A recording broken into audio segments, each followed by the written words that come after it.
Is this fine? Yes. And goodbye. Feeling good? Can you see me? Do you hear my voice? Yeah. Yeah.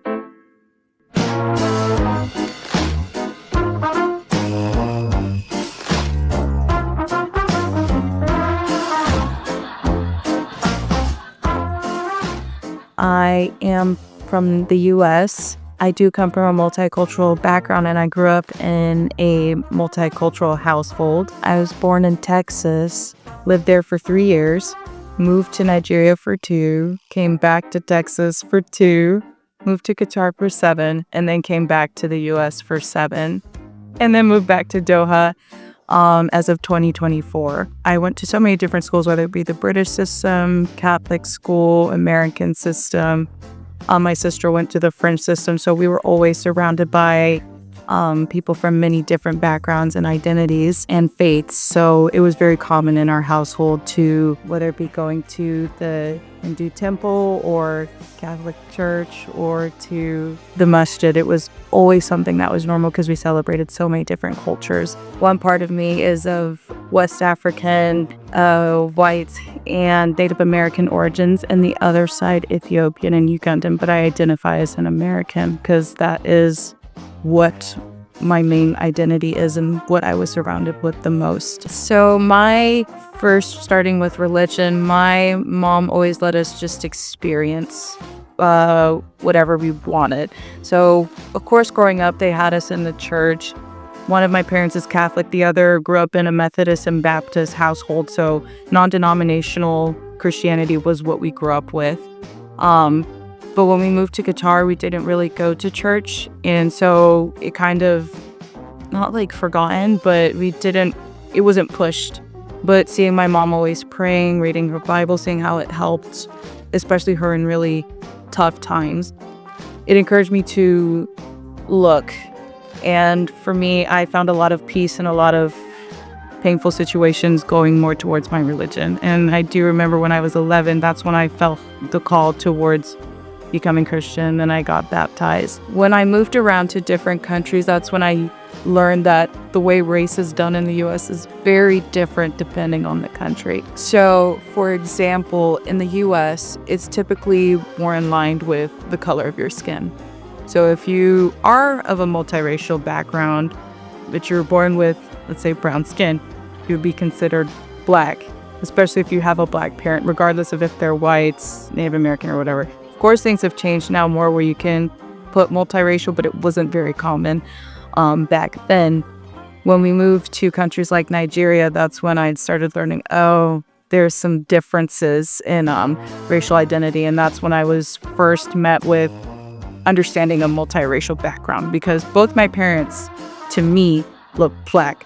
And because we were in the US, that's just what it was. You didn't really acknowledge your other backgrounds. We moved to Nigeria and also saw other black kids. You could see there was a difference. And there would be times where, let's say, one of my parents would face mistreatment and the other wouldn't, and I wouldn't understand why. And that's how I learned that there's a huge diversity in the way race is interpreted throughout the world. Now, when I moved to Qatar, especially when I was younger, they weren't too familiar with Black Americans existing or multiracial Black presenting Americans existing. So a lot of people just assumed I was from Nigeria. So when they'd ask where I was from, I'd be like, I'm from the US. And then they'd ask, where are you really from? And I'm like, the US? But then I'd have, let's say, white American kids, when they would be asked where they were from and they'd say the US, that would be it. They would just believe, they're from the US, and not try and pry, what is your identity? What are you? What is this? So I do think, at least when I moved here in 2010, I was kind of opening the understanding of the diversity that exists within the US. And now I don't get the question as much, but it's still there, and I understand why, because people who look like me, especially from the US, aren't often marketed outside. But I'm like, there's people like Beyonce and Barack Obama. We would think that we'd know by now. But so in the US and Nigeria, because it's really common for Christians to be there, so it wasn't really an issue. I'd say Maybe some of the issues I did face is a lot of people would find me very open-minded because I'm very accepting of everyone. Whereas when I go to some churches, they'd be like, no, like, this is how you have to think. I would say here, I understand that Islam is the main religion. And I don't think that I had too many issues practicing here. It's just because the church was further away. We just didn't really go as often, and roads weren't as good back then. But I still say that I still feel pretty comfortable practicing my religion in a Muslim country, and I say that it brought me closer to it. I'd say in the U.S., the only thing that's kind of foreign in the way that I practice is my veil. I do remember there would be times where I'd get looks because usually they'll associate veiling with Islam, especially in the South. And not that it's okay that they discriminate against people who are Muslim, but then when they'd see I have a cross on, they'd be like, oh my gosh, that's so amazing that you're this close to your religion. But when a Muslim person does it, it's not okay. And I'm like, that doesn't make me feel any better. But yeah, no, I do see that there has been some kind of looks and side eyes with my choice to veil, and some people not taking it seriously. And I told you before here, people be like, what's this on your head? Are you just doing it for the culture? You're not really wearing it properly. And I'm like, okay, so I am Christian. We have very many ways that we veil. I'm a little bit more relaxed with it. But, you know, again, just highlighting that diversity that exists in religions and in countries and in everything. There will be some kind of question marks as to why are you doing the things that you do.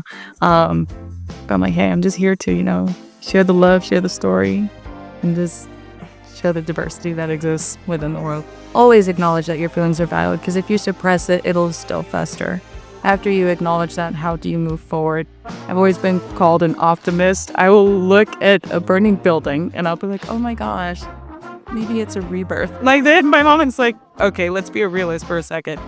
But after I acknowledge how I feel, I'm like, how can I move forward? Because in a world where there's always going to be an obstacle, are we going to sit there and just look at it? Or are we going to figure out a way around it? Because something I've always talked about, let's say, for example, you're running a race. Let's say, for example, my lane with all the different identities that I have that aren't like the majority. As I'm running my race, I do feel like there's more obstacles. But if I'm too busy looking at the two sides next to me, am I ever going to get done? Acknowledge that I had obstacles, then figure out how do I go about them to still win the race. Doesn't mean that it's not fair. We acknowledge that it's not fair, but how do I keep moving forward? Is the best kind of advice I would give to people. I do think that identities can always evolve, because the person I was, let's say, even a year ago was so different. Not so different than I am now. I feel like my core, I'm the same, but let's say the way that I'll see the world changes, because we're always changing. And advice I give people, because a lot of people will see that I'm happy and cheerful. Oh no, I went through a lot. Yeah. But I had to do a lot of reframing of my past, whether it was dealing with bullying for being different because of my hair or my skin or whatever. I had to reframe a lot of what I went through as a kid and as a young adult and say, okay, how are they helping me for where I am right now? And I do find that a lot of the things that I went through ended up preparing me to, like, let's say, get more comfortable with speaking in front of people or being more accepting of conditions that make me different from people and how to keep moving forward. And a lot of people always hear me say, keep moving forward. It's not from the sense to forget about what's happened, but to acknowledge that it's happened. Acknowledge that maybe it was something to make me stronger. Acknowledge that it was also painful. But how did it make me grow deeper roots? And how did it make me stronger and make a firmer foundation? So that's the kind of advice I give to anyone. And if you do believe in God, I always say all your validation should come from, you're getting validation from people, and people might find this a little touchy. I always say my validation comes from above, because people will always have something to say. And that, I think, has set me free a lot of from societal expectations and what people believe I should do or how I should act, because I'm like, I don't answer to anybody. Maybe the authorities, but no, I answer to anybody. So I'd say that has set me free from a lot of pressures that I'll feel.